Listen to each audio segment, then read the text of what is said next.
কোন কোন শহর আছে কোরবানির সময় বিরাট গরু কেনা হয়, সেই গরুর গলায় মালা দিয়া তারপরে শহরের রাস্তায় রাস্তায় ঘুরানো হয়, অমুক মিয়া সাহেব এই গরুটা কোরবানি করবে। এরকম চিটাগং এ হয় না, অন্য অন্য জেলায় হয়। জি, এখানেই বেশি হয়। তাই? আশ্চর্য কথা। তাহলে তো উচিত, এরকম যদি উদ্দেশ্য হয় তাহলে বড় মিয়া গরুর সাথে একসাথেই হাঁটা উচিত, লোকেরা বুঝুক কোন বড় মিয়া আর কোন বড় গরু। আপনি এটা করলেন কি জন্যে? এই কাজটা তো নিন্দনীয় কাজ। আর প্রতিযোগিতামূলক কোরবানি করা, প্রতিযোগিতামূলক 35,000 টাকার গরু কোরবানি করা হলো, মানে নাই। মানুষকে শুনাইয়া, মানুষকে দেখাইয়া যদি করা হয় কোনো ফল পাওয়া যাবে না। আমার বন্ধুগণ, আল্লাহ রাব্বুল আলামিন বলছেন মানুষকে দেখাবার জন্য দান সদকা করো না। ইন তুবদুস সাদাকাতি ফানি'ম্মা হিয়া ওয়া ইন তুখফুহা ওয়া তু'তুহাল ফুকারা ফাহুয়া খায়রুল লাকুম ওয়া ইউকাফিরু আনকুম মিন সাইয়্যাতিকুম। প্রকাশ্যভাবে খরচ করলে তা ভালো, আল্লাহ পাক বলছেন প্রকাশ্যভাবে খরচ করলে তা ভালো, কিন্তু গোপনে দান করা সবথেকে উত্তম। এই তো আর কদিন পরে কোরবানি আসতেছে, কোরবানির ঈদ আসতেছে। হযরত ইব্রাহিমকে আল্লাহ হুকুম করলেন, যাও এবার ছেলেকে জবাহ করো। ইব্রাহিম আলাইহিস সালাম, ছেলে বড় হয়েছে, দৌড়াতে পারে, জ্ঞান হয়েছে। ছেলের কাছে গিয়ে বলছেন, ছেলে গো, আমি স্বপ্নে দেখেছি, ইয়া বুনাইয়া ইন্নী আরা ফিল মানাম আন্নী আযবাহু ফানজুর মাযা তারা। ইয়া বুনাইয়া, হে আমার কলিজার টুকরা সন্তান, আমি স্বপ্নে দেখেছি আমি যেন তোমাকে জবাহ করতেছি। ফানজুর মাযা তারা, এখন বলো তোমার মত কি? ছেলে তো বলতে পারতেন, ছেলের মাও বলতে পারতেন। সেই ছোট্টবেলায় দুগ্ধবস্য শিশু শুদ্ধ এখানে রেখে গেছো, আর কোনো খোঁজ নাও নাই, খবর নাও নাই। বড় কষ্ট করে আমার মা এখানে মানুষ করেছেন, আর তুমি আজ আমাকে জবাহ করতে আসছো কোন অধিকারে? বলছে। হযরত ইসমাঈল আলাইহিস সালাম পিতার এই প্রশ্নের জবাবে হযরত ইসমাঈল বললেন, ইয়া আবাতি ফাআল মা তু'মার সাতাজিদুনি ইনশাআল্লাহু মিনাস সাবিরিন। হে আমার পিতা, আপনি যা স্বপ্নে আদিষ্ট হয়েছে তা পালন করুন, আমি জবাহের জন্য সম্পূর্ণ প্রস্তুত। ইনশাআল্লাহ, যদি আল্লাহ চান আমি এতটুকু নড়াচড়া করব না, আমাকে ধৈর্যশীলদের মধ্যে পাবে। তবে আপনারা যান, আমাকে জবাহ করার আগে কয়েকটি কাজ করুন। সর্বপ্রথম আমার হাত পাও ভালো করে বেঁধে নেন।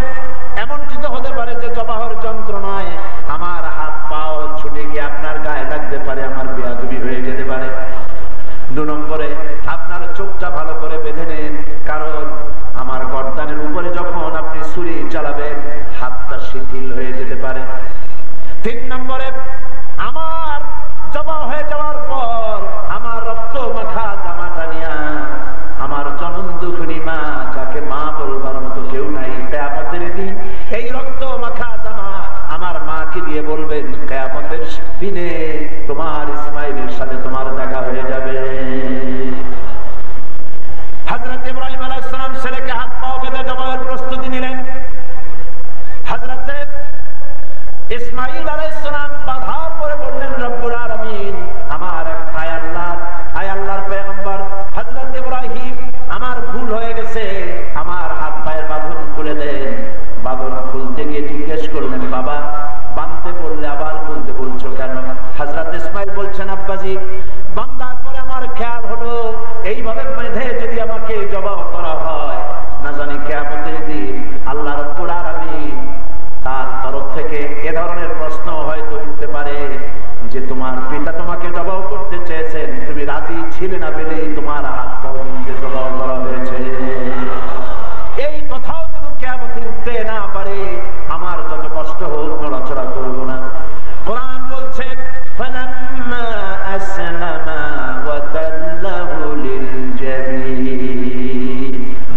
দুজনই রাজি হয়ে গেছে। কার হুকুমে? কার হুকুমের সামনে? জাতির পিতা এমনি এমনি পরিত্যাগ টুকরা সন্তান শুইয়ে দিয়েছেন, আল্লাহর হুকুম। ছুরি চালাচ্ছেন, আল্লাহ রাব্বুল আলামিনের ইচ্ছা নাই ইসমাইল জবাহ হোক, এটা কি আল্লাহর ইচ্ছা নাকি? ইব্রাহিম আলাইহিস সালামের পরিণতি জানেন না, জবাহ হবে কি হবে না জানেন না, তিনি তো জানেন জবাহ হয়ে যাবে। আল্লাহরে খুশি করার জন্য জবাহ করতে গেছেন, আল্লাহ ইসমাইলকে বাঁচাই দিয়েছেন। পরীক্ষায় ইব্রাহিম আলাইহিস সালাম পাস করলেন, আল্লাহ রাব্বুল আলামিন শোনায় দিলেন সালামুন আলা ইব্রাহিম, ইব্রাহিমের জন্য সালাম, শান্তি বর্ষিত হলো।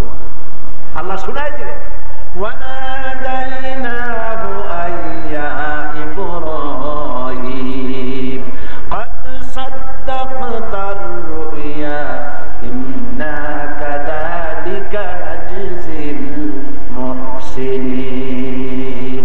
ইব্রাহিম, তুমি তোমার স্বপ্নকে বাস্তবে রূপ দিয়েছো, আমি মুহসিনিনদেরকে পুরস্কৃত করে থাকি। এটা ছিল বিরাট পরীক্ষা, এই পরীক্ষায় তুমি পাস করলে গোটা বিশ্বের সমস্ত মানুষের জন্য আমি তোমাকে নেতা বানাই দিলাম। সুবহানাল্লাহ। ইব্রাহিম আলাইহিস সালাম সম্পর্কে রাসূল করিম সাল্লাল্লাহু আলাইহি ওয়াসাল্লাম বলেছেন তিনি হচ্ছেন খায়রুল বারিয়া, সমস্ত পৃথিবীর সমস্ত মানুষের মধ্যে শ্রেষ্ঠ মানুষ হযরত ইব্রাহিম আলাইহিস সালাম। সুবহানাল্লাহ। রাসূল করিম সাল্লাল্লাহু আলাইহি ওয়াসাল্লাম বলেছেন এ হচ্ছে ইবাদতের আদর্শ, ইবাদতের নমুনা। ইবাদতের মানেটা কি? ইবাদতের মানে নামাজ রোজা হজ যাকাত শুধু নয়, ইবাদতের অর্থই হলো আল্লাহর হুকুম মাফিক জীবন পরিচালনা করা। কথা বুঝে আসছে? নামাজ পড়ার নাম ইবাদত, নামাজ না পড়ার নাম ইবাদত, রোজা রাখার নাম ইবাদত, রোজা না রাখার নাম ইবাদত। আপনারা বলতে পারেন যে এটা আবার কেমন কথা? নামাজ না পড়ার নাম ইবাদত বুঝলাম, না পড়ার নাম ইবাদত কি? রোজা রাখার নাম ইবাদত, না রাখার নাম ইবাদত, এর অর্থটা কি? অর্থ হলো নামাজ সবসময় পড়ুন, কিন্তু 3 সময় নামাজ পড়াকে হারাম করা হয়েছে। এই 3 সময় নিষিদ্ধ, নিষিদ্ধ সময় নামাজ না পড়াই ইবাদত। বুঝতেছেন না? নামাজ না পড়াই ইবাদত। আর রোজা সারা বছর রোজা রাখুন, কিন্তু ঈদের দিনে রোজা রাখা হারাম করা হয়েছে। ওই দিনে রোজা না রাখাটাই ইবাদত। তাহলে কথা কি দাঁড়াবে? কথা হচ্ছে যে জীবনের সমস্ত কাজ হবে আল্লাহ এবং রাসূলের হুকুম অনুযায়ী। আল্লাহ যা বলেছেন তার সামনে আনুগত্যের মস্তককে বিনা শর্তে নত করে দেওয়া, আর আল্লাহ যা নিষেধ করেছেন, রাসূল যা নিষেধ করেছেন তার থেকে মুক্ত থাকা, এর নামই হলো ইবাদত। এর নাম কি? আমি কি বুঝাতে পারলাম? আমি কি বুঝাতে পেরেছি? ইবাদত হচ্ছে এর নাম। জীবনের সকল ক্ষেত্রে আইন মানতে হবে আল্লাহ। যে কাজ করতে যান আপনাকে চিন্তা করতে হবে এ কাজে আমার আল্লাহ কি বলেন, এটা আগে চিন্তা করতে হবে। কথা বুঝে আসছে? আল্লাহ কি বলেন সেটা আগে দেখতে হবে, রাসূল কি বলেন সেটা আগে দেখতে হবে। নেতা কি বলে, নেতার বাপে কি বলে আমার জানার কোনো দরকার, কোনো দরকার। আমাকে জানতে হবে আমার আল্লাহ কি বলে। সত্য কি? এই হচ্ছে ইয়াকা না'বুদু ওয়া ইয়াকা নাস্তাঈন। পড়েন সবাই, ইয়াকা না'বুদু ওয়া ইয়াকা নাস্তাঈন। আয় আল্লাহ, একমাত্র তোমার গোলামি করি। কাবা শরীফে গত কয়েক রমজান আগে প্রতি রমজানে আল্লাহ পাক তার গোলামকে যাওয়ার ব্যবস্থা করেন। হয়ে যায় রমজান আসলেই শরীর মাথাটা যন্ত্রণা করতে থাকে, যাওয়ার জন্য মনটা আনচান করতে থাকে, আল্লাহ তোমার ঘরের কাছে নাও। আমি আপনাদের জন্য দোয়া করি, যত লোক এখানে আসছেন আল্লাহ পাক যেন কাবা শরীফে যাওয়া, মদিনা মুনাওয়ারায় যাওয়া আল্লাহ যেন তৌফিক দান করে দেন। যারা হতভাগ্য, যারা পোড়া কপাল, লক্ষ কোটি কোটি টাকার মালিক, হলিডে করার জন্য সমানে সিঙ্গাপুর যায়, Singapore, Hong Kong, Bangkok, Thailand, Britain, France, America সমানে দৌড়ায়, কপাল পোড়া মক্কা শরীফে যাইতে পারে না। টাকা আছে হজ করেন, হজ করা জীবনে একবার খরচ। আর যদি পয়সা থাকে হলিডে করার জন্য হাবি দাবি জায়গায় না গিয়ে যাদের পয়সা আছে আমি তাদেরকে বলবো রমজান মুবারকে উমরা করতে যান। রাসূল করিম সাল্লাল্লাহু আলাইহি ওয়াসাল্লাম বলেছেন রমজান মুবারকে উমরা করা একটা হজ করার সমান, নফল হজের সওয়াব আল্লাহ পাক দান করে দেন। অন্য হাদিসে এসেছে রমজান মুবারকে উমরা করা রাসূলের সাথে উমরা করার সমান। আল্লাহর রাহে যে আপনি খরচ করবেন, সেই খরচ করার জন্য আল্লাহ রাব্বুল আলামিন কয়েকটা মূলনীতি দিয়েছেন। কিভাবে কি মন মানসিকতা নিয়ে খরচ করবেন, খরচ করলেই কিন্তু সওয়াব হবে না। আতর মাখবেন, যদি চিন্তা করেন যে আতর মাখলাম, মাহফিলে যাব, মসজিদে যাব, লোকেরা টের পাবে যে বেটা আতর একখান মাখছে, খামো খাই আপনার আমও গেল সালাও গেল, কোনো সওয়াব হইল না। আর যদি আতর মাখেন এই নিয়ত করে আতর মেখেছি, রাসূল পাক সাল্লাল্লাহু আলাইহি ওয়াসাল্লামের একটা সুন্নাত আমল করলাম, আল্লাহ রাব্বুল আলামিন অসংখ্য নেকি আমল নামায় লিখে দিবেন। নিয়তের উপরে দারমাদার করছে সবকিছু। এখন আপনি যে খরচ করবেন, সেই খরচটা কিভাবে করবেন, কি মন মানসিকতায় করলে পরে আল্লাহ খুশি হবেন, সেই কথাটি আল্লাহ পাক কোরআনে কারিমের মধ্যে বলছেন। আমি আপনাদের সামনে সেগুলি বলছি। দানটা হতে হবে কেবলমাত্র আল্লাহরে খুশি করার জন্য। মনে রাখেন, এটা হলো এক নম্বর। কি দানটা হতে হবে কারে খুশি? জোরে কোন? আল্লাহ পাক বলছেন, ওয়ামা তুনফিকুনা ইল্লা ইবতিগা ওয়াজহিল্লাহ, তোমরা যা কিছু খরচ করো তাতে আল্লাহর সন্তুষ্টি লাভ করা ছাড়া মনের মধ্যে অন্য কিছু যেন লক্ষ্য না থাকে, শুধুমাত্র আল্লাহর সন্তুষ্টি মনের মধ্যে তোমরা রাখবে। আর কাউকে কোনো জিনিস দিয়ে তার কাছে অনুগ্রহ প্রকাশ করতে পারবে না। আমি তোমার এই উপকার করছিলাম, তুমি নেমো খারামের মতো আজ কথা বলো, এরকম বলে না। কাউকে কিছু দিয়ে অনুগ্রহ প্রকাশ করবা না, তার মনে ব্যথা দিবা না। الذين ينفقون أموالهم في سبيل الله ثم لا يتبعون ما أنفقوا منا ولا أذى, যারা আল্লাহর পথে খরচ করে এবং খরচ করার পর নিজের অনুগ্রহ প্রকাশ করে না এবং কাউকেও মনোকষ্ট দেয় না, টাকা দিয়া খোটা দিল না, মনেও কষ্ট দিল না, তাদের জন্য পুরস্কারটা কি শুনুন। আল্লাহ পাক বলেন পুরস্কার হচ্ছে লাহুম আজরুহুম ইনদা রাব্বিহিম ওয়ালা খাউফুন আলাইহিম ওয়ালা হুম ইয়াহজানুন, ওদের জন্য তার পরওয়ারদিগারের কাছে রয়েছে বিরাট পুরস্কার, আজরে আজিম। এদের জন্য কোনো ভয় নাই, কোনো চিন্তাও নাই, কিয়ামতে ডাইরেক্ট জান্নাতে চলে যাবে। সুবহানাল্লাহ।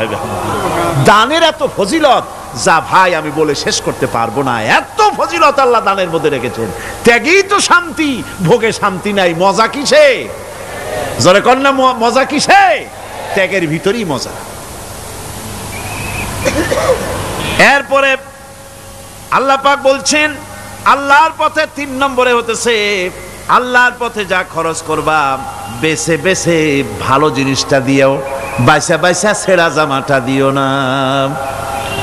পকেটে হাত দিয়া দান করবে, পকেটে হাত দিয়া হাত আর বাইর করে না। কারণ কি? খুঁজে দেখে যে 10 পাই না 4 আনা, কম পয়সাটা দেবে, ভালোটা দেবে না। টাকা বের করে ওর মধ্যে ময়লা পচা গন্ধ লাগে, ওইটা দান করবে, আর টাটকা টাকাটা পকেটে রেখে দেবে। এই স্বভাব আমাদের আছে কিনা? কর আছে কিনা? আরে বাবা, টাকা কি আপনি পকেটে রাখতে পারবেন? ওটা দেওয়া লাগবে না, এরে দেন তারে দেন, কাউকে কিন্তু দেবেনি। আমাদের এই বদভ্যাস আল্লাহ আমাদেরকে মাফ করুন। কোন আমিন বলেন। আমিন। দান করার সময় বেছে বেছে খারাপটা দিও না, ছেঁড়া কাপড়টা দিও না, অখাদ্য কুখাদ্য দান করো না।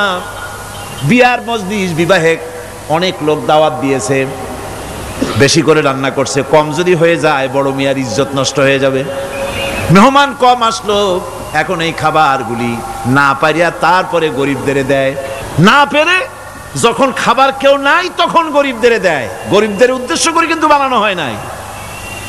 এটা হলো একজনের রুটি খাচ্ছিল, এক কৃপণ বখিল রুটি খেতে বসেছে, সিল একটা এসে রুটিতে ছু মারলো, ছু মেরে রুটিটা নিয়ে গেছে। বেচারা পিছনে পিছনে দৌড় আরম্ভ করছে, গালি দিতে দিতে। মরার সিল, আর তুই জায়গা পাইলি না। চিলের পিছনে দৌড়াতে দৌড়াতে নদীর পারে চলে আসছে। সিলও দেখে যে আল্লাহ, এমন এক বেকায়দার লোকের রুটি নিলাম, কোনো গাছেও বসতে পারি না তার ঢিলার জ্বালায়। শেষ পর্যন্ত পাশে ছিল নদী, নদীর উপর দিয়া চিল উড়ে ওপার যাওয়া আরম্ভ করছে। বখিল বেচারা দাঁড়াই থাকে, দিলাম ফি সাবিলিল্লাহ, আল্লাহর রাস্তায় দিলাম। এর তো কোনো মানে নাই। নিজে খেতে না পারে বাসি অখাদ্য কুখাদ্য এগুলি দিতে আল্লাহ পাক নিষেধ করেছেন। দিবা বাইসে বাইসে ভালো জিনিসটা, যেটা তোমার কাছে প্রিয় ওইটা দিও। তুমি যদি খারাপটা দাও তাহলে আল্লাহ তোমার দেবেন ওই মানের। কিয়ামত আছে না, কিয়ামত ওই মানের পাবা।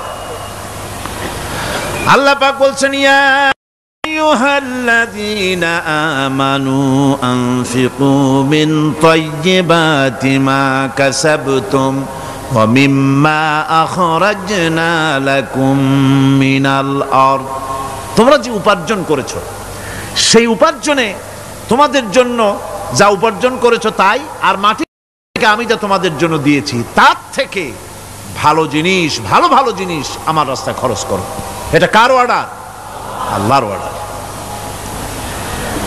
আর খরচ করার জন্য ওয়ালা তায়াম্মামুল খাবিসা মিনহু তুনফিকুন, খরচ করার জন্য বাইসা বাইসা খারাপ গুণী জিনিসগুলি খুঁজে বেড়াইও না, ভালো জিনিসগুলি আমার রাস্তায় খরচ করো।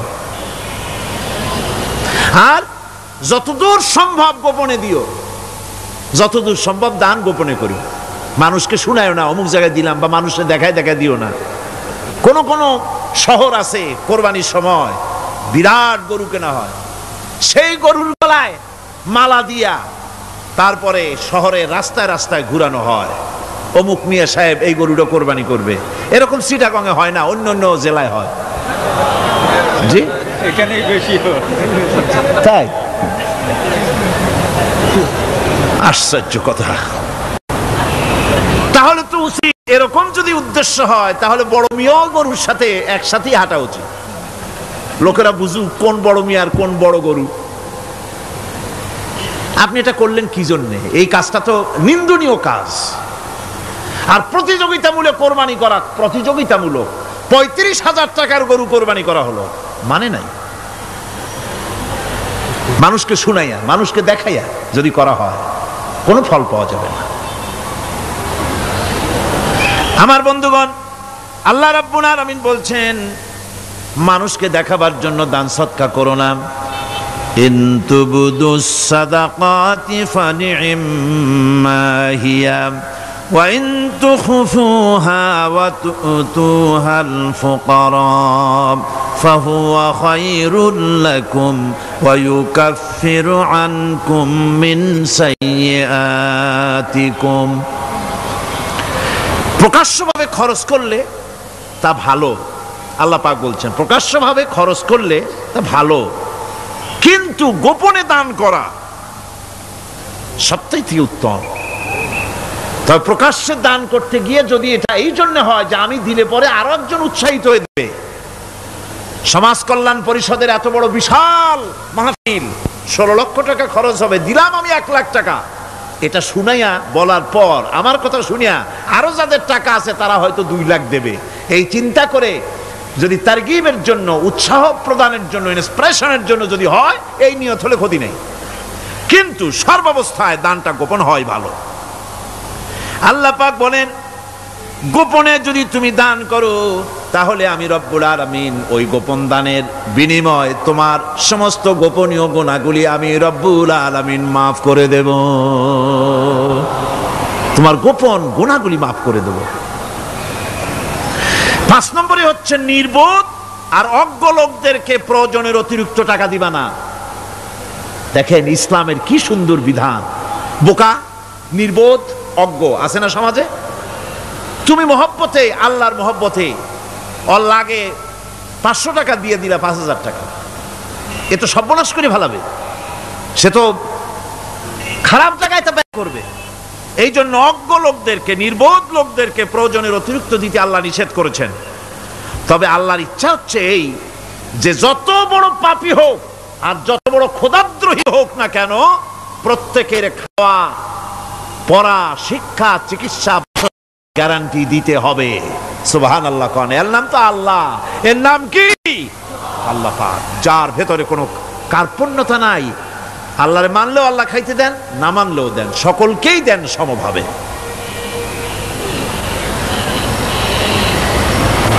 6 নম্বরে হচ্ছে কারো প্রয়োজন পূরণের জন্য যদি ধার দেওয়া হয়, যদি কাউকে ধার দেন তা আদায় করার জন্য বারবার তাকে তাগাদা দেওয়া যাবে না। একথা শুনে যারা ঋণগ্রস্ত আছেন তারা আবার এই সুবিধাটা নিয়েন না। সামর্থ্য থাকতে যদি যার কাছ থেকে ধার এনেছেন তাকে যদি কষ্ট দেন, অবশ্যই আল্লাহর কাছে আসামি হতে হবে কিয়ামতের দিন, কোনো সন্দেহ নাই।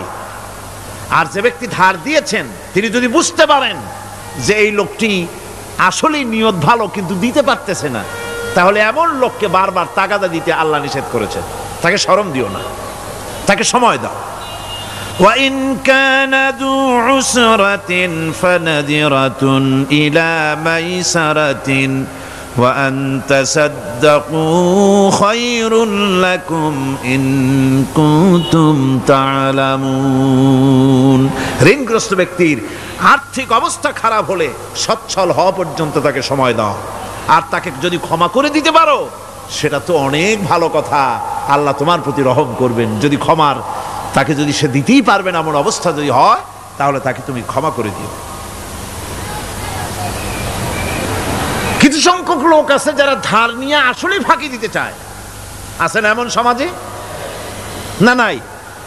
কিছু লোক আছে ধার নেয়, ভাই দেব 1 মাসের মধ্যে, কোনো সন্দেহ নাই। 6 মাস যায় তারপরেও দেয় না, অন্য কাজ করে মিটাই, অন্য কাজ মিটায়, কিন্তু এর টাকা পরিশোধ করে না। এরকম লোকও আছে, তারা আল্লাহর কাছে দায়ী হবে।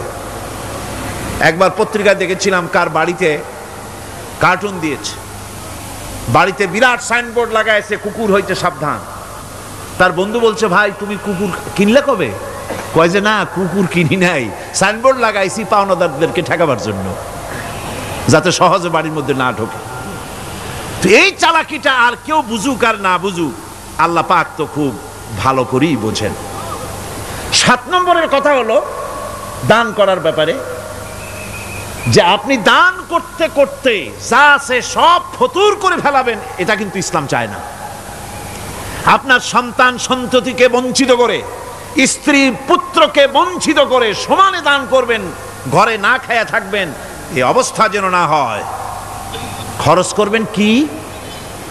আল্লাহ পাক বলছেন, ওয়ায়াসআলুনাকা মাযা ইউনফিকুনা কুলিল আফওয়া। নবী আপনাকে প্রশ্ন করা হয় কি খরচ করব, আপনি বলুন প্রয়োজনের অতিরিক্ত জিনিস যেটা আছে সেটাই আল্লাহর জন্য খরচ করে দাও। তোমার প্রয়োজন যখন মিটে গেছে, ব্যাংকের মধ্যে অসংখ্য টাকা জমা রাখা খালি গুনতেছে বসে বসে, তা না করে অভাবগ্রস্ত মানুষদের প্রয়োজন মিটাও। খরচ করার ভিতরে আর খরচ না করার ভিতরে ভারসাম্য রক্ষা করতে হবে। ولا تجعل يدك مغلولة إلى عنقك ولا تبسطها كل البسط فتقعد ملوما محسورا। তোমাদের দানের হাত গুটায় একেবারে গলার সাথে বেঁধে রেখো না, আবার এমন বেশি ছেড়েও দিও না, কারণ এর ফলে তোমাকে অনুতপ্ত হওয়া লাগতে পারে, কার্পণ্যতাও না হয়, আর দ্বিতীয় জমের মতো দিয়ে সব ফতুরু না হয়ে যাও। দুটোর মধ্যে ব্যালেন্স হতে হবে। আর 8 নম্বরে কথা হচ্ছে এই যে এই দানের উপযুক্ত কারা। আপনি তো যাকাত দিবেন কাদেরে, সে কথা আল্লাহ বলে দিয়েছেন, আগে বলা হয়েছে না? কয়টা খাতে দিবেন? মাশাআল্লাহ, মনে আছে আপনাদের। আর এমনি সাধারণ দান সদকা কাদেরকে দিবেন, উপযুক্ত পাত্র কারা, তার একটা লিস্ট আল্লাহ দিচ্ছেন। وبالوالدين إحسانا وبذي القربى واليتامى والمساكين والجار ذي القربى। নিজের পিতামাতা, নিকট আত্মীয়, ইয়াতিম, মিসকিন এবং আত্মীয় প্রতিবেশী তাদেরকে দিবে। আমি কিন্তু এখন যাকাতের কথা বলছি না, মা বাপকে যাকাত দেওয়া যাবে না। এটা হচ্ছে দান, সহযোগিতা করা, ইহসান করা। এই ইহসান মা বাপকে, প্রতিবেশী আত্মীয় যারা, মিসকিন যারা, এতিম যারা, অনাত্মীয় প্রতিবেশী যারা, চলার সাথী, প্রবাসী, এবং নিজের চাকর চাকরানি যা কিছু আছে এই সকলকেই এই সাহায্য করতে হবে, একথা আল্লাহ বলে দিয়েছেন। এবং আমরা যে আয়াত আলোচনা করতেছি সে আয়াতের ভিতরেও এই ফেরেশতা আল্লাহ পাক বলে দিয়েছেন। আল্লাহর রাস্তায় যারা দান করবে তাদের সম্পর্কে আল্লাহ বলছেন এখন, مثل الذين ينفقون أموالهم في سبيل الله كمثل حبة। আল্লাহর রাস্তায় খরচ করা এর দৃষ্টান্ত হলো একটা দানার মতো, যেই দানাটা থেকে 7টা ডাল বেরিয়ে গেল। ফি কুল্লি সুমবালাতিন মিআতু হাব্বা, একটা দানা থেকে 7টা ডাল বেরোলো, এক একটা ডালে 100 করে দানা হলো, সব মিলাইয়া 700 দানা হয়ে গেল। ওয়াল্লাহু ইউদাইফু লিমান ইয়াশা ওয়াল্লাহু ওয়াসিউন আলিম। আল্লাহ পাক বলেন এই পৃথিবীতে একটা দানায় 700 দানা যে আল্লাহ রাব্বুল আলামিন তোমার হাতে ধরায় দিলেন, সে আল্লাহ পাকের ব্যাংকে যদি টাকা জমা রাখো, আল্লাহর রাস্তায় যদি খরচ করো, 700 গুণ বাড়ায় আল্লাহ তোমার হাতে ধরাইয়া দিবেন।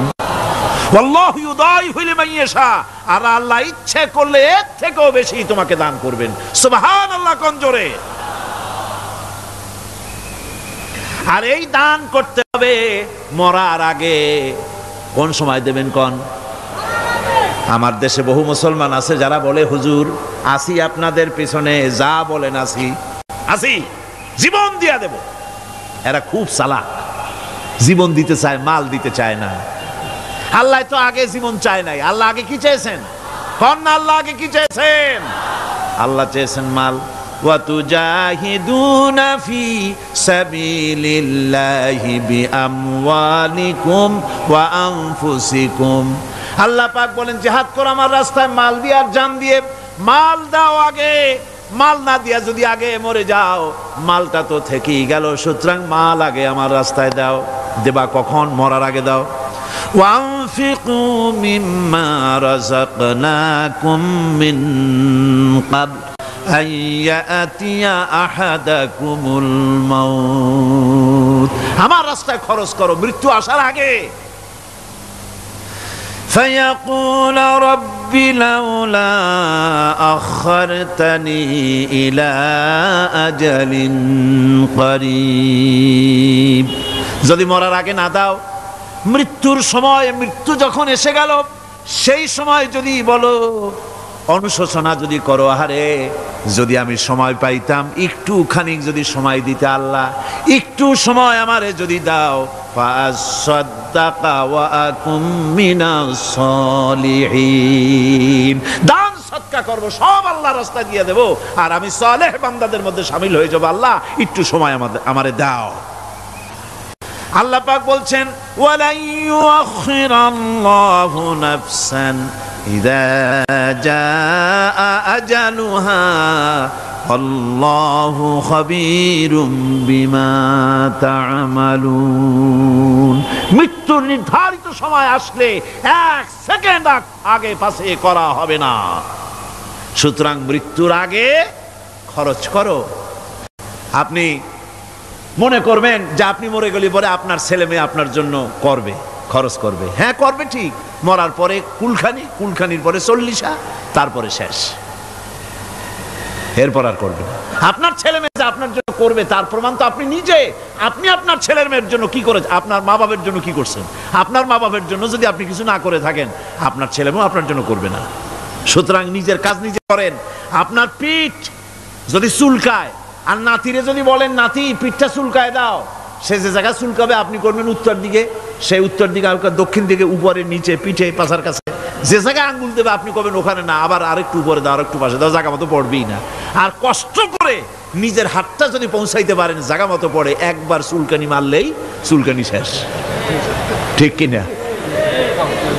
সুতরাং আপনি অন্যের উপরে ভরসা না করে নিজের খরচ নিজেই করে যান, নিজের কাজ নিজে করে যান, আল্লাহর রাস্তায় খরচ করে যান, বেশি পরিমাণে খরচ করেন। যত খরচ করবেন আল্লাহ রাব্বুল আলামিন রাজি হয়ে যাবে। কোন সুবহানাল্লাহ। ইয়া আইয়ুহাল্লাযীনা আমানু আনফিকু মিন তাইয়্যিবাতি মা কাসাবতুম ওয়া মিম্মা আখরাজনা লাকুম মিনাল আরদ। হে ইমানদার লোকেরা, তোমরা যেসব পবিত্র অর্থ সম্পদ উপার্জন করো সেগুলি, এবং আমি জমিন থেকে তোমাদের যে ফসল দান করি, ফসল উৎপাদন করে দেই, তার থেকে তোমরা আল্লাহর পথে খরচ করো। এগুলো 1 নম্বর আয়াত। 2 নম্বর, প্রথম আয়াত বলা হয়েছে সূরা বাকারায়, আর সূরা আনআমে বলা হচ্ছে কুলু মিন সামারিহি ইযা আসমারা ওয়া আতু হাক্কাহু ইয়াওমা হাসাদিহি। তার উৎপাদিত ফল ফসল তোমরা খাও, আর ফসলের একটি অংশ ফসল কাটার দিনেই আল্লাহর হকটা, আল্লাহর অধিকারটা আদায় করে দাও। যেদিন তোমরা ফসল কাটবে সেদিনই অধিকারটা আদায় করে দাও। এই যে একটা ফরজ, এই ফরজটা মুসলমানেরা বেমালুম ভুলে গিয়েছে। ফসলের যাকাত তারা দেয় না। ফসলের যাকাতকে বলা হয় ওশর। কি বলা হয়? ওশর। এই ওশর, এখন যদি আপনি গ্রামে গিয়া কোনো শিক্ষিত লোককেও যদি জিজ্ঞেস করেন, ভাই ওশর কি চেনো? সে বলবে, ভাই ওশর এটা কি জাতীয় প্রাণী, সারপোকা না তেলাপোকা না আরশোলা, আমি তো এই নামটাম তেমন শুনি টুনি নেই, বুঝবি না ওশরটা কি জিনিস। অথচ নামাজ রোজার মতোই ফরজ ওশর আদায় করা। কবে আদায় করবেন? যেদিন আপনি ফসল কাটবেন সেই দিনই ওশর আদায় করে দিবেন। পরিমাণটা কি হবে? পরিমাণ হবে আকাশের বৃষ্টির পানি দিয়ে, আকাশের বৃষ্টির পানি দিয়া যদি ফসল হয় তাহলে দিবেন 10 ভাগের 1 ভাগ। 10 মণ যদি ধান হয়, গম হয়, ডাল হয়, 1 মণ আল্লাহর অধিকার আদায় করে দিবেন। অধিকারটা কার? আল্লাহ কি করবে দিয়া? আল্লাহর অধিকার মানে গরিবের অধিকার, গরিবের হক। এই অধিকারটা আদায় করে দাও। 10 মণ হলে কয় মণ? কি হলে? যদি আকাশের বৃষ্টির পানিতে হয়। আর যদি আপনার সেচের মাধ্যমে হয়, সেচ পরিকল্পনার মাধ্যমে পয়সা খরচ করে পেট্রোল ডিজেল লাগায়া ইঞ্জিন চালাইয়া পানি উঠাইয়া কষ্ট করে ফসল ফলাইছেন, তাহলে আল্লাহ পাক বলছেন 10 মণে 1 মণ দেওয়া লাগবে না, তোমার খরচ হইছে বেশি। বান্দারে, তোমার উপরে আল্লাহ পাক জুলুম করবেন না, এবার 20 মণ হলে তার থেকে 1 মণ দিও। সুবহানাল্লাহ। ওয়ামাল্লাহু বিযাল্লামিল লিল আবিদ। আল্লাহ রাব্বুল আলামিন তার বান্দার উপর জুলুম করেন না। সুবহানাল্লাহ কোন। এইভাবে করে ওশরের যাকাতটা তোমরা ঠিকমতো আদায় করে দিও। ওশরটা দিও, ফসলের ওশর দিও, আর টাকার যাকাত দিয়ে দিও। যারা এটা দিবে না তাদের সম্পর্কে আল্লাহ পাক সূরা তওবার ভিতরে বলেছেন, ওয়াল্লাযীনা ইয়াকনিজুনা আয-যাহাবা ওয়াল ফিদ্দাতা ওয়া লা ইউনফিকুনাহা ফী সাবিলিল্লাহি ফাবাশশিরহুম বিআযাবিন আলীম।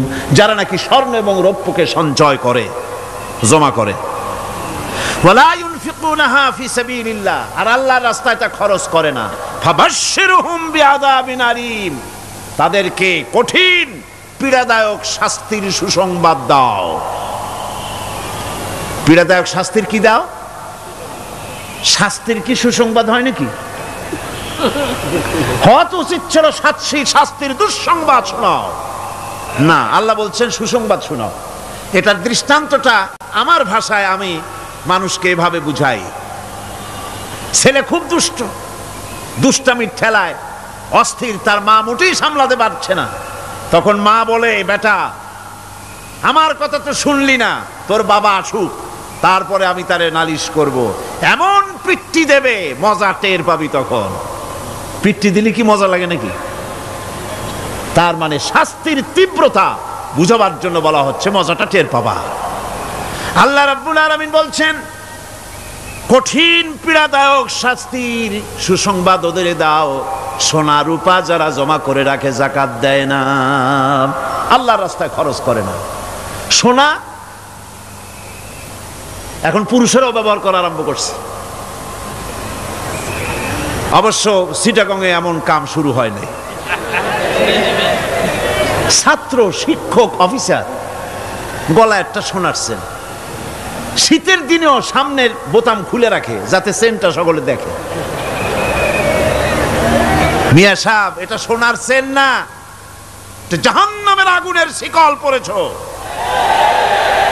পুরুষের জন্য এক রত্তি সোনাও হারাম। তোমার শরীরের সৌন্দর্য বাড়াবার জন্য স্বর্ণ ব্যবহার করতে পারবা না। স্বর্ণ রৌপ্য জমা করলো আর আল্লাহর রাস্তায় খরচ করলো না। রব্বুল আলামিন বলেন, ইয়াউমা ইউহমা আলাইহা ফি নারি জাহান্নামা ফাতুকওয়া বিহা জিবাহুহুম ওয়া জুনুবুহুম ওয়া যুহুরুহুম। একদিন আসবে এমন যেদিন এই সঞ্চিত ধনরাশি, সোনা দানাগুলি জাহান্নামের আগুন দিয়ে জ্বালানো হবে। আর জাহান্নামের আগুন দিয়ে জ্বালায়া এইগুলি দিয়ে তার পিঠের উপরে আর পাঁজরে সিল মারা হবে জাহান্নামের আগুন দিয়া। বলা হবে, হাদা মা কানাজতুম লিআনফুসিকুম ফাযুকু মা কুনতুম তাকনিজুন। মজা চাখো, স্বাদ গ্রহণ করো। এ হলো তোমার সেই সঞ্চিত সম্পদ, সঞ্চিত ধনরাশি যা তুমি জমা করেছো আর আল্লাহর রাস্তায় খরচ করনি। এখন এর শাস্তি গ্রহণ করো। সুতরাং সঞ্চয় করা, মাল জমা করা এক শ্রেণীর লোক আছে। আল্লাহ পাক বলছেন, আল্লাযী জামা মালান ওয়া আদ্দাদা। মাল জমা করে আর মোছে তেল মাখে। টেলিফোন করে, হ্যালো, সোনালী ব্যাংকের ম্যানেজার সাহেব নাকি? বলে, হ্যাঁ, দেখুন তো আমার ব্যালেন্সটা কত। উনি বললেন, বল্টু সাহেব, আপনার ব্যালেন্স হচ্ছে 50,77,372 টাকা 79 পয়সা। তখন মোজ ঘষে, আতর লাগায়, তেল মাখে আর মনে মনে আনন্দ হয়, আরো কিছু জমা করতে পারলেই তো কোটির কোটায় পৌঁছে যাব। আল্লাযী জামা মালান ওয়া আদ্দাদা। মাল জমা করে আর গুনতে থাকে, আল্লাহর রাস্তায় খরচ করে না। আল্লাহ রাব্বুল আলামিন বলছেন, খুয মিন আমওয়ালিহিম সাদাকাতান তুতাহহিরুহুম ওয়া তুযাক্কিহিম বিহা। তাদের অর্থ সম্পদ থেকে যাকাত উসুল করে তাদেরকে পবিত্র করে দাও। যাকাত আদায় করার মানেই হলো তার সম্পদগুলি পাক হয়ে গেল। কোন আলহামদুলিল্লাহ, সম্পদ পাক হয়ে গেল, পবিত্র হয়ে গেল। আর যেই সম্পদের যাকাত দেওয়া হয় না, আল্লাহর রাস্তায় খরচ করা হয় না, তা সম্পূর্ণরূপে অপবিত্র, নাপাক। কি পরিমাণ সম্পদের নিসাবটা কেমন হবে? নিসাব হবে 52.5 তোলা রৌপ্য যদি আপনার কাছে থাকে, আপনি বাজার দর হিসাবে যাকাত দিবেন। স্বর্ণ 7.5 তোলা পর্যন্ত যদি হয়ে যায়, তাহলে অবশ্যই বাজার দর হিসাবে প্রতি বছর তার যাকাত দিবেন। ছাগল যদি 40টা থাকে, যাকাত দিবেন। গরু যদি 30টা থাকে, তাহলে যাকাত দিবেন। যাকাতের মাসলাটা খুবই কঠিন। যেখানে সেখানে গিয়ে জিজ্ঞেস করে এর জবাব পাওয়া সুকঠিন হয়ে যাবে। এই জন্য মাল পবিত্র করার জন্য, জাহান্নামের কঠিন শাস্তি থেকে বাঁচার জন্য আমি আপনাদেরকে উপদেশ দেব, সাজেশন করব, পরামর্শ দেব একটা বই পড়ার জন্য। বইটা লেখক হচ্ছেন আল্লামা ইউসুফ আল কারজাবী। বর্তমান আসরে, এই বর্তমান বিশ্বের একজন সাহসী মুফাক্কির ইসলাম, কাতার ইউনিভার্সিটির শরিয়া ফ্যাকাল্টির ডিন। তার লেখা ফিকহুজ যাকাত, বিশাল এই আরবি গ্রন্থের অনুবাদ করেছেন অনুবাদ রাজ্যের রাজা, এদেশে ইসলামী আন্দোলনের, এই ভূখণ্ডের পুরোধা ইসলামী আন্দোলনের বর্তমান সব নেতাদের ওস্তাদ আল্লামা হযরত মাওলানা আব্দুর রহিম সাহেব রাহিমাহুল্লাহ। আল্লাহ তাকে জান্নাতুল ফেরদাউসের মেহমান বানায় নিক, জোরে কোন আমিন। তিনি এটার অনুবাদ করেছেন ইসলামে জাকাতের বিধান। ইসলামে, নামটা মনে রাখেন, ইসলামে জাকাতের বিধান। ইসলামী ফাউন্ডেশন বইটা বের করেছে, এত বড় 2টি খণ্ড। এই বইটি আপনারা সংগ্রহ করবেন। ইসলামের জাকাত বিধান। জাকাত কোথায় কোথায় ব্যয় করবেন, কারে কারে দিবেন? আল্লাহ রাব্বুল আলামিন বলেন, ইন্নামাস সাদাকাতু লিল ফুকারাই ওয়াল মাসাকিন ওয়াল আমিলিনা আলাইহা ওয়াল মুআল্লাফাতি কুলুবুহুম ওয়া ফির রিকাব والغارمين وفي سبيل الله وابن السبيل فريضة من الله والله عليم حكيم। সূরা তাওবার মধ্যে আল্লাহ পাক যাকাত কোথায় কোথায় দিবেন খাতগুলি আল্লাহ বলে দিচ্ছেন। কোন আলহামদুলিল্লাহ। যেখানে সেখানে যাকাত দেওয়া যাবে না। যাকাতের জন্য খাত হচ্ছে 8টা। যাকাতের জন্য খাত কয়টা? 8টা। 8টি খাতে আপনার যাকাতের টাকা আপনি ব্যবহার করবেন, ব্যয় করবেন। প্রথম দিবেন ফকিরদেরকে। প্রথম দিবেন কাদেরকে? ফকির। ফকির কারা? ফকির হচ্ছে নিজের জীবন জীবিকায় অন্যের মুখাপেক্ষী। তারপরে শিশু, এতিম, বিধবা, জীবন চালানো খুবই কষ্টকর, অভাবগ্রস্ত লোক, এরা হচ্ছে ফকির। আর মিসকিন হচ্ছে যারা নিজেদের প্রয়োজন উপযোগী অর্থ উপার্জন করার সামর্থ্য নাই, আর মানুষের কাছে আত্মমর্যাদার কারণে হাত পাততেও পারে না। এক কথায় এক গরিব ভদ্রলোক। আল্লাহ কোরআন শরীফ বলেছেন যে এদের চেহারা দেখে বুঝো জ্বর পেটে খাবার নাই, অথবা সে অসুবিধায় আছে। চেহারা দেখে বুঝে তাকে সাহায্য করো। সে এমন শরীফ মানুষ আছে না আমাদের সমাজে? লোক এরকম আছে না? আছে কি না? ঘরের মধ্যে 3 দিনও রান্না হয় নাই, কিন্তু দাড়ি টাড়ি সুন্দর করে আশ্রায়া জামাটা পরিপাটি করে গায়ে দিয়ে বেরোচ্ছে, কাউর কাছে হাত পাতে না। তার সরাপাতে তার ভদ্রতায় বাঁধে। ওনার সরাপতে বেঁধেছে, উনি চাবেন না কারো কাছে, কিন্তু উনাকে যিনি সৃষ্টি করেছেন সে আল্লাহ রাব্বুল আলামিন শোনায় দিচ্ছেন, বান্দারা আমার ওই গরিব ভদ্রলোককে খাবার দাও। ওরা হচ্ছে মিসকিন। এরপরে আমিলিন, 3 নম্বরে আমিলিন, অর্থাৎ যারা যাকাত সরকারিভাবে যাকাত যারা আদায় করে, সেই আদায়কারীদেরকে এই যাকাতের টাকা দিয়ে তাদের সম্মানী দিতে বলা হয়েছে। ইসলামী গভর্নমেন্ট আসলে যাকাত তো আর আপনার খুশি মতো থাকবে না, যাকাত দিতে আপনি বাধ্য হবেন। যাকাত দিতে আপনি বাধ্য হবেন। যাকাত আদায় করবে গভর্নমেন্ট। কে আদায় করবে? গভর্নমেন্ট আদায় করবে, আর গভর্নমেন্ট ডিস্ট্রিবিউট করবে। ওয়াল মুআল্লাফাতিল কুলুব, মনোতুষ্টির জন্য, যাদের মন জয় করতে হবে, এই ধরনের লোকদেরকে। ওয়ার রিকাব, আর গলদেশের মুক্তিদানের জন্য। ওয়াল গারিমিন, আর ঋণগ্রস্ত ব্যক্তি। তাও আবার এমন পর্যায়ের যে ঋণ পরিশোধ করতে গেলে যদি তার এমন অবস্থা হয় যে তার কাছে যাকাত দেওয়ার মতো টাকা থাকে না, এরকমের অবস্থা যদি হয়, তাহলে যাকাতের টাকা দিয়ে তার ঋণ পরিশোধ করে দেওয়া যেতে পারে। ফি সাবিলিল্লাহ। এরপরে হচ্ছে জিহাদের রাস্তায়। জিহাদের রাস্তা মানে জিহাদ যখন শুরু হবে, সেই জিহাদের ময়দানে আপনি বন্দুক রাইফেল কিনে দেওয়ার সাহায্য করবেন, সেটা নয়। কিন্তু শুধু এটাকে বোঝানো হয় নাই।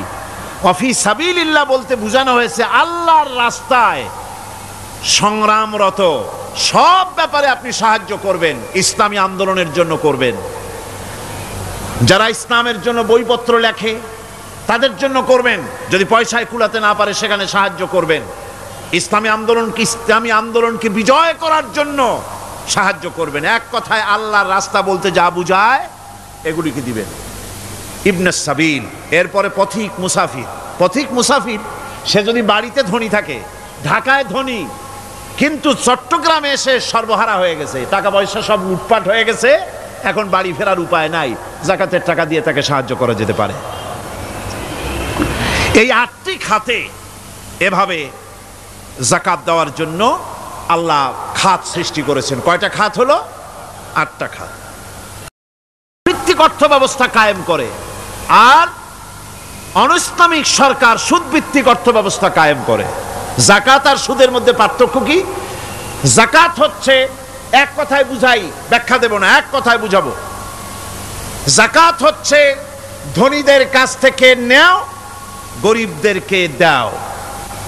আবার শুনুন, যাকাত হচ্ছে ধনীদের কাছ থেকে নাও, গরিবদেরকে দাও। আর সুদ হচ্ছে গরিবদের কাছ থেকে নাও, ধনীদেরকে দাও। টাকায় টাকা টানে। একজনে শুনছিল টাকায় টাকা টানে, সে মনে করলো কেমনে টাকায় টাকা টানে। তারপরে সে এক ব্যাংকের সামনে গিয়ে অনেক টাকার মধ্যে নিজের একটা টাকা ছুঁড়ে মেরেছে। ঘন্টা 2 দাঁড়ায় আছে, দেখে যে তার টাকা আসে না। তখন ব্যাংকের দারোয়ান এসে পিছন থেকে গলাটা ঠেসে ধরছে, বেটা তুমি চোর নাকি, না হাইজাকার, না মাস্তান, না সাদাবাজ? কয় যে না, আমি এর কোনোটাই না। তাহলে এই পজিশন নিয়ে দেখতেছো কি? কয় যে আমি শুনছিলাম টাকায় টাকা টানে, সেজন্য আমার পকেটে একটা টাকা ছিল, ওই যে কেশিয়ার টাকাগুলি গুনতেছে ওইখানে মারলাম, দেখেনি টাকা, আমার টাকায় কিছু টাকা টাইনে আনে। এতক্ষণ দাঁড়ানো, আমার টাকা তো টানলই না, আমার যে একটা টাকা তাও আসে না। দারোয়ান বলছে, বেটা তুমি ঠিকই শুনেছো, টাকায় টাকা ঠিকই টানে, ওই অনেকগুলা টাকা তোমার একটা টাকারে এমন ভাবে টাইনিয়া ধরছে, বাইরে আবার উপায় নাই। সুদভিত্তিক অর্থ ব্যবস্থায় গরিবরা এভাবে শোষিত হয়। শোষিত হয় কারা? গরিবরা। সিনেমা কারা বানায়? ধনীরা। শোষিত হয় কারা? গরিবরা। লক্ষ্য করেন, তাকান, আল্লাহর কথা কত বাস্তব। ধনীরা সিনেমা বানায়, শোষিত হচ্ছে গরিবেরা। রিক্সা চালায়, ঠেলা গাড়ি চালায়, মাথার ঘাম পায়ে ফেলেছে, পরিশ্রান্ত হয়েছে, বিকাল বেলায় সেই টাকা নিয়ে যাচ্ছে বাজার করতে। সিনেমা হলের সামনে যায় দেখে সর্বনাশ, যুবক একটা যুবতীর জড়ায় ধরছে 2 হাত দিয়া, নিচে লেখা কি যে প্রেম আর কত যে জ্বালা। বেচারা গরিব মানুষ মাথা গরম হয়ে গেছে এটা দেখিয়া, যে বাইরে যদি এত জ্বালা, ভিতরে না জানি কত মজা। যে টাকা দিয়ে চাউল কিনতো, সেই টাকা দিয়া টিকিট কিনে সিনেমায় ঢুকলো। এর মাথা ঘামানো পয়সাগুলি পাইলো কে? বড় লোকই পেল। বড় লোকেরা ব্যাংকে টাকা রাখে, গরিব মানুষেরা ব্যাংক থেকে টাকা লোন নেয়। কৃষি লোন নিল, গরু কিনলো, বীজ কিনলো, সার কিনলো। আকাশ থেকে বৃষ্টি হলো না, অনাবৃষ্টি, অতিবৃষ্টি, খরার কারণে ফসল হলো না। ব্যাংক কি তার লোন মাফ করবে? তার সুদ মাফ করবে? শেষ পর্যন্ত গরুটা বেচা, মায়ের হাতের, বউ হাতের শেষ চুড়ি গাছা বিক্রি করে লোন পরিশোধ করলো। বড় লোকের টাকা ওখানে ছিল, ওই টাকায় আরো টাকা গিয়ে জমলো, আর গরিব ফতুর হয়ে গেল। এই জন্য আল্লাহ পাক বলেছেন, সুদ হচ্ছে ওয়াহাল্লাল্লাহুল বায়া ওয়া হাররামা রিবা। আল্লাহ পাক ব্যবসাকে করেছে হালাল, সুদকে করেছেন হারাম। এই সুদের মধ্যে 70টি গুনাহ, তার ছোট্ট গুনাহ হলো নিজের মায়ের সাথে জিনা করা। জোরে কোন নাউজুবিল্লাহ। মায়ের সাথে জিনা করার চাইতেও নিকৃষ্ট, এটা হলো ছোট গুনাহ। টের পাইছেন? এটাই হলো ছোট গুনাহ। তাহলে বড় গুনাহ কি? বড় গুনাহ হচ্ছে আল্লাহ আর তার রাসূলের সাথে যুদ্ধ করা। নাউজুবিল্লাহ পড়ে। সুতরাং এই সুদভিত্তিক অর্থ ব্যবস্থার, এই সুদভিত্তিক অর্থ ব্যবস্থাকে নির্মূল করে দিয়ে ইসলাম যাকাত ভিত্তিক অর্থ ব্যবস্থা কায়েম করেছিল, যার ফলে মানুষ খেয়ে পরে সুখে শান্তিতে বসবাস করেছে। চুরি নাই, ডাকাতি নাই, জেনা নাই, ব্যভিচার নাই, হত্যা নাই, ধর্ষণ নাই।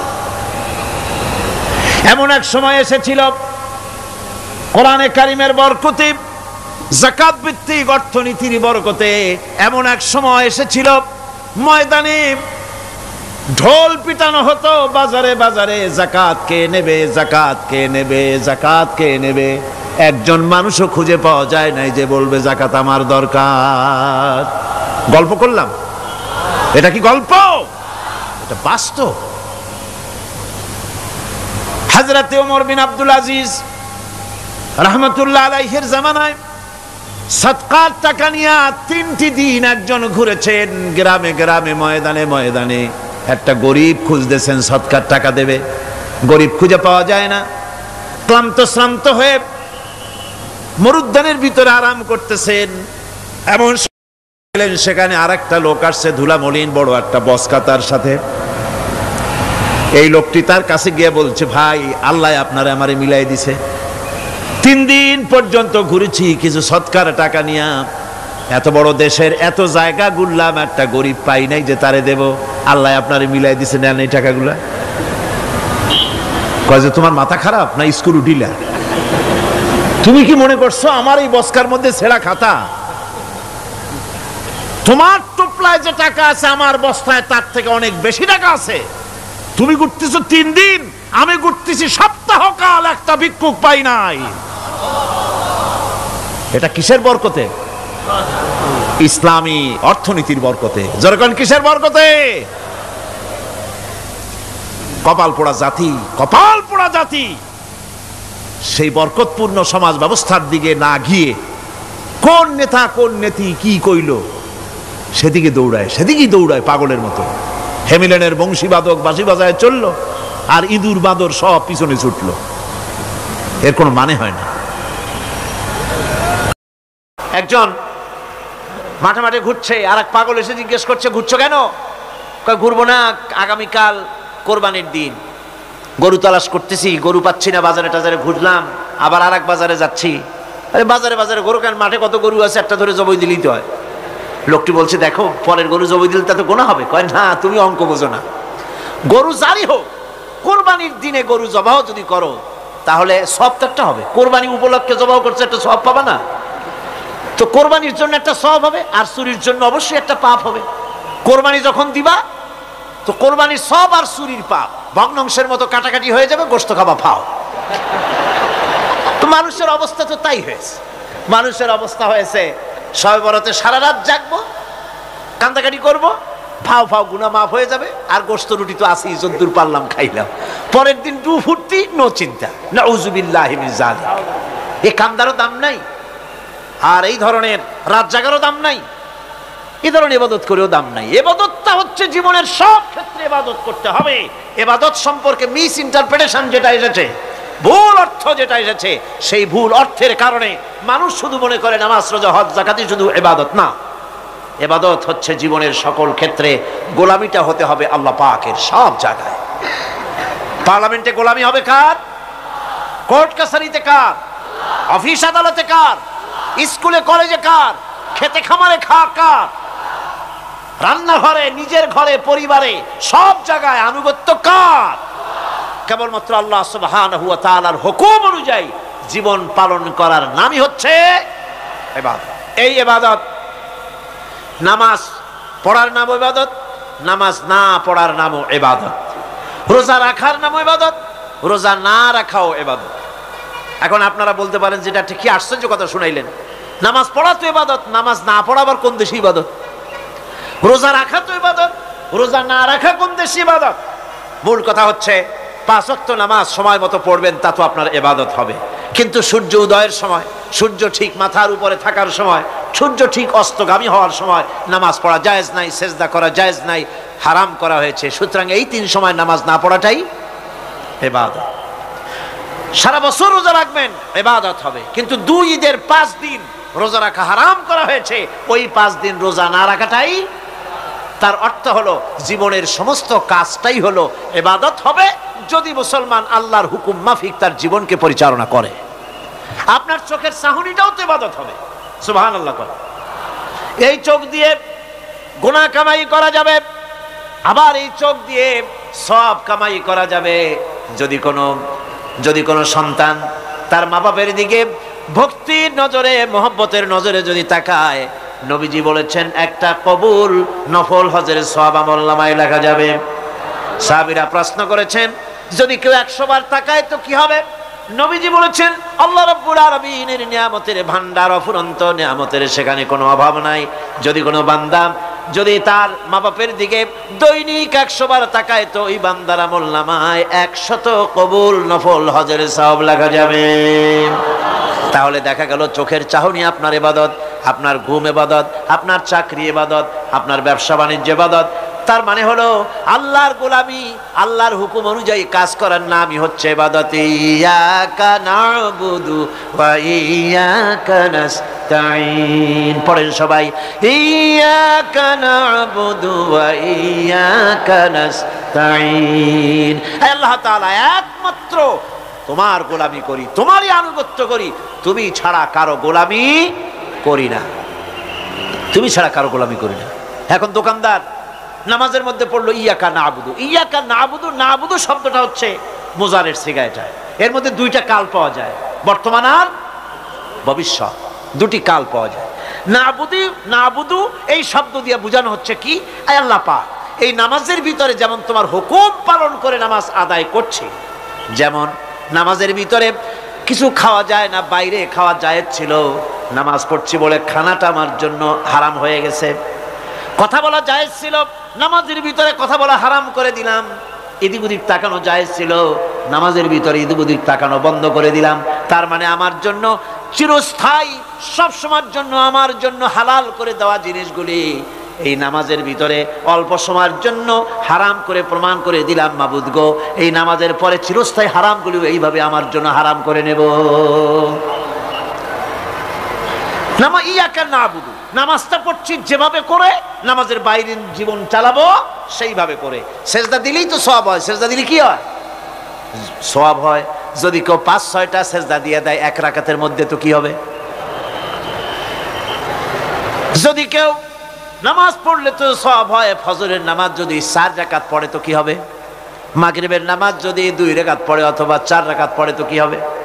ইচ্ছে করে যদি এভাবে করে, ভুল করবে নয়, ইচ্ছে করে যদি করে, তাহলে আল্লাহর আইনের সঙ্গে বিরোধিতা করছে বলে সে বিদ্রোহী হিসাবে প্রমাণিত হবে। সুতরাং কথা হচ্ছে নামাজের ভিতরে আয় আল্লাহ পাক ইয়াকা না'বুদু, এই নামাজের ভিতরে তোমার হুকুম মেনে যেভাবে নামাজ আদায় করি, নামাজের বাইরের জীবনটাও তোমার হুকুম মেনে পালন করব। এটাই হচ্ছে ইবাদতের মূল থিম, মূল আইডিয়া, মূল ফিলসফি। নামাজ ইবাদত করতে হবে জীবনের সব ক্ষেত্রে। নামাজের ভিতরে বললাম ইয়াকা না'বুদু। দোকানদার, এই লোকটা কি? দোকানদার, ঘি বিক্রি করবে, ঘি আনছে দোকানে, তারপরে নামাজ পড়তে দাঁড়িয়েছে। দোকানের পেছনে ছোট্ট ঘর আছে, নামাজ পড়তে দাঁড়িয়েছে, শুরু করে দিল আল্লাহু আকবার, আলহামদুলিল্লাহি রাব্বিল আলামিন আর রহমানির রহিম মালিকি ইয়াউমিদ্দিন ইয়াকা না'বুদু ওয়া ইয়াকা। তাড়াতাড়ি পড়তে হবে যেহেতু খরিদ্দার আসতেছে। খরিদ্দার ২-৪ জন ভিড় জমা এসে নামাজ ছেড়ে দিয়েছে। কর্মচারীকে ডাকছে, পেরেশন ভিতরে আসলো, আমি তো কেবল খাঁটি ঘি নিয়ে আসছি, ওর মধ্যে তো ভেজাল দিই নাই। তাড়াতাড়ি করে ওর মধ্যে যা দিয়ে ভেজাল দিতে হয় ভেজাল টাজাল দিয়ে ঠিক মতো দিয়া তারপরে বিক্রি করবি। ১০০ টাকা কিনছি, ২৫০ টাকা করে বিক্রি করবি। আল্লাহু আকবার, রহমানির রহিম মালিকি ইয়াউমিদ্দিন ইয়াকা না'বুদু ওয়া ইয়াকা নাস্তাঈন। এটা নামাজ হইল কর? এই নামাজের আল্লাহর কোনো দরকার আছে? কোনো দরকার নাই। ইবাদত তো হবে নামাজ যার হুকুমে, ব্যবসা তার হুকুমে। নামাজে সেজদা দিব যার হুকুমে, রোজা রাখবো তার হুকুমে, নামাজ পড়বো যার হুকুমে, অর্থনীতি চালাবো তার হুকুমে, নামাজ পড়বো যার হুকুমে আমার দেশের কলকারখানা চলবে, নামাজ পড়বে যার হুকুমে পার্লামেন্ট চলবে তার হুকুমে, নামাজ পড়বো যার হুকুমে রাজনীতি চলবে তার হুকুমে। এর উল্টা পাল্টা যদি হয় মুসলমান মানতে পারে কখনই। সুতরাং মুসলমানকে আনুগত্যের মস্তককে অবনত করে দিতে হবে আল্লাহ পাকের সামনে। আল্লাহর সঙ্গে আর বান্দার সঙ্গে হক আছে, বান্দার উপরে আল্লাহর হক এবং আল্লাহর উপরে বান্দার হক কি, এ ব্যাপারে একটি হাদিস আপনাদেরকে শোনানো যায়। হাদিসটি হচ্ছে ওয়ান মুআজ বিন জাবাল রাদিয়াল্লাহু তাআলা আনহু قال كنت رديف النبي صلى الله عليه وسلم على حمار فقال لي يا معاذ أتدري ما حق الله على العباد وما حق العباد على الله। হযরত মুআজ বিন জাবাল রাদিয়াল্লাহু তাআলা আনহু বলেন যে আমি রাসূল করিম সাল্লাল্লাহু আলাইহি ওয়াসাল্লামের পেছনে তার গাধায় সওয়ার ছিলাম। তিনি আমাকে জিজ্ঞেস করলেন, মুআজ তুমি কি জানো বান্দার উপরে আল্লাহর হক কি এবং আল্লাহর উপরে বান্দার হক কি? তিনি বললেন আল্লাহু ওয়া রাসূলুহু আ'লামু, আল্লাহ এবং তার রাসূল খুব ভালো করে জানেন। রাসূল করিম সাল্লাল্লাহু আলাইহি ওয়াসাল্লাম জবাব দিলেন, ক্বালা হাক্কুল্লাহি আলাল ইবাদ আইয়াবুদুহু ওয়া লা ইউশরিকু বিহি শাইয়া ওয়া হাক্কুল ইবাদি আলাল্লাহ আন লা ইউআযযিবু মান লা ইউশরিক বিহি শাইয়া। আল্লাহর নবী বলেন, বান্দার উপরে আল্লাহর উপরে বান্দার হক হতেছে, আল্লাহর উপরে বান্দার হক হতেছে বান্দা আল্লাহ পাকের ইবাদত করবে, আল্লাহর গোলামি করবে, আল্লাহর আনুগত্য করবে, দাসত্ব করবে। সেই আনুগত্য, ইবাদত আর গোলামির ভিতরে কাউকে শরীক স্থাপন করবে না। বান্দার উপরে আল্লাহর হক হতেছে যেই বান্দা আল্লাহ পাকের ইবাদত করবে, গোলামি করবে, আর কোনো শিরক করবে না, কিয়ামতের দিন ওই বান্দা সম্পর্কে আল্লাহর হক হবে বান্দাকে জাহান্নামের আগুন আল্লাহ পাক হারাম করে দিয়ে তার জান্নাত দিয়ে দিবেন। এটাই হলো বান্দার উপর আল্লাহ পাকের হক। সুতরাং ইবাদত হবে সলিড কার জন্য? আল্লাহ পাকের জন্য। জোরে বলেন কার জন্য? একমাত্র, কেবলমাত্র, শুধুমাত্র আল্লাহ পাকের জন্য গোলামি হবে। সেই গোলামির কথাটাই আমরা কোরআনে কারীমের মধ্যে সূরা ফাতিহায় প্রত্যেক দিন প্রতি রাকাতে আমরা পড়ি, ইয়্যাকা না'বুদু ওয়া ইয়্যাকা নাস্তাঈন। আয় আল্লাহ তাআলা, কেবলমাত্র তোমার ইবাদত করি, কেবলমাত্র তোমারই দাসত্ব করি, আর কারো আনুগত্য দাসত্ব করি না। এই গোলামি, এই দাসত্ব আল্লাহ পাক আমাদেরকে করার তৌফিক দান করুন। আমরা বলি আমিন। আমাদের জীবনে ওঠায় বসায়, চলায় ফেরায়, বক্তৃতায়, ভাষণে, বিয়েতে, শাদীতে, আমাদের ইলেকশনে, আমাদের নির্বাচনে, আমাদের অর্থনীতিতে, রাজনীতিতে, আমাদের সমাজনীতিতে, পরিবারের নীতিতে, জীবনের সব ক্ষেত্রে আমরা গোলামি যেন করতে পারি কার? আল্লাহ পাকের। নামাজের ভিতরে যে কথাটা বলি, এই কথাটা যেন আমাদের বাস্তব জীবনে আমরা কার্যকরী করতে পারি। আল্লাহ পাক যেন তৌফিক দান করেন। মুনাজাতের জন্য দাঁড়ানো লোকেরা সব বসেন। মুনাজাত, মুনাজাত, মুনাজাত, দাঁড়ানো লোক সব বসেন। আর একটু জোরে সরে জিকির করেন, লা ইলাহা ইল্লাল্লাহ, লা ইলাহা ইল্লাল্লাহ। কয়জন?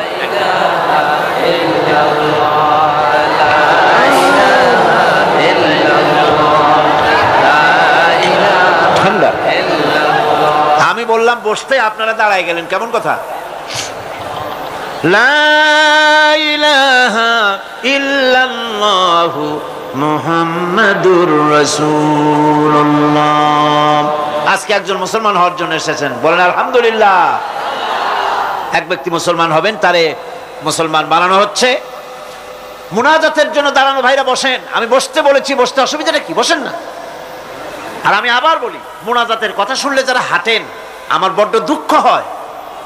ঘন্টার পর ঘন্টা বসলেন আর আল্লাহর কাছে হাত উঠাবার সময় চলে যাচ্ছেন। দুর্ভাগ্য, হতভাগ্য ওই সব লোকদের জন্য যারা আল্লাহর কাছে মুনাজাত করার সুযোগ পায় না। আল্লাহ পাক সকলকে তৌফিক দিন, জোরে বলেন আমিন। কে মুসলমান হলো? এর কি নাম? কি নাম পছন্দ করছে? নাম কি?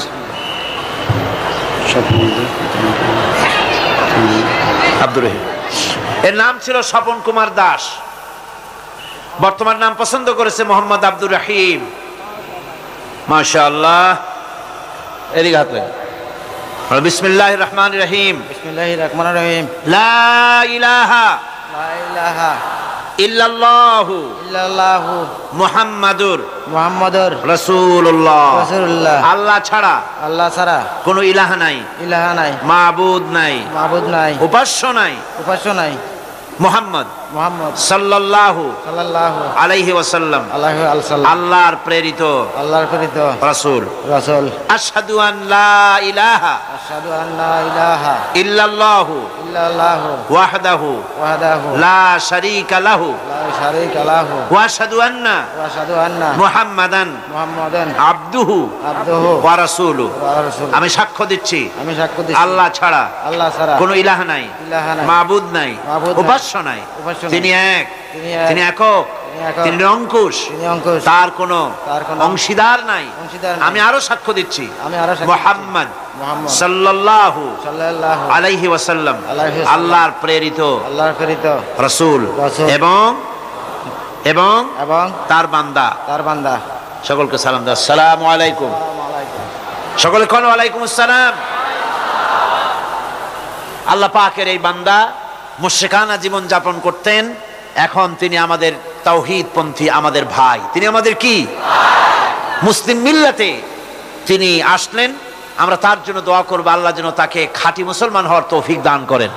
5 ওয়াক্ত নামাজকে শিখবেন, নামাজ সঠিকভাবে আদায় করবেন, ইসলামকে জানবেন। শুধু মুসলমান হওয়াটাই বড় কথা নয়, ইসলাম জানা, বোঝা এবং তার উপরে আমল করা, এটা যেন আপনি রীতিমতো করবেন। আল্লাহ পাক তৌফিক দান করুন।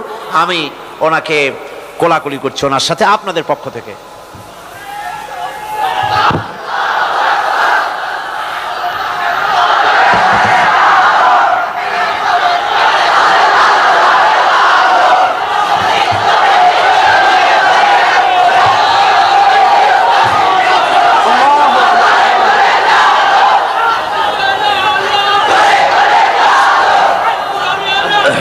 আমার বন্ধুগণ, আজকের তাফসীরুল কোরআন মাহফিলের 3য় দিবস চলে গেল। আগামীকাল 4র্থ দিবস এবং এরপরে আমাদের কাঙ্ক্ষিত 5ম দিবস মুনাজাতের দিন। আগামীকাল শবে বরাত। এ উপলক্ষে আপনারা আপনাদের বন্ধু বান্ধব, আপনাদের মহিলাদেরকে নিয়ে ব্যাপক পরিমাণ লোক এখানে চলে আসুন। ربنا ظلمنا أنفسنا وإن لم تغفر لنا وترحمنا لنكونن من الخاسرين। হায় আল্লাহ তাআলা, লক্ষ লক্ষ মুসলমান নিয়ে তোমার দরবারে আমরা হাত তুলেছি, তোমার বান্দা বান্দিরা মিলিতভাবে হাত তুলেছি, কোরআনে কারীমের কথা শুনছি, জিকির আজকার করেছি, তেলাওয়াত করেছি। মেহেরবানি করে সওয়াবটুকুন জনাবে মুহাম্মদ রাসূলুল্লাহ সাল্লাল্লাহু আলাইহি সাল্লামের রূহ মুবারকে পৌঁছায় দাও। রব্বুল আলামিন, আমাদের মধ্য থেকে মা বাপ যাদের দুনিয়া থেকে বিদায় হয়ে গেল, মা বাপের কবরগুলিকে জান্নাতের টুকরায় পরিণত করে দাও। রব্বির হামহুমা কামা রব্বায়ানি সাগীরা। পড়েন সবাই, রব্বির হামহুমা কামা রব্বায়ানি সাগীরা। আয় আল্লাহ তাআলা, আমাদের আত্মীয় স্বজন, আমাদের পীর মুর্শিদ, আমাদের উস্তাদ, আমাদের বন্ধু বান্ধব, ভাই বোন যারা আমাদের ছেড়ে চলে গেছেন, আল্লাহ তুমি তাদের উপরে রহমত নাজিল করো। ربنا تقبل منا إنك أنت السميع العليم وتب علينا إنك أنت التواب الرحيم سبحان ربك رب العزة عما يصفون وسلام على المرسلين الحمد لله رب العالمين واجعل آخر كلمة عند الموت لا إله إلا الله محمد رسول الله। السلام عليكم ورحمة الله।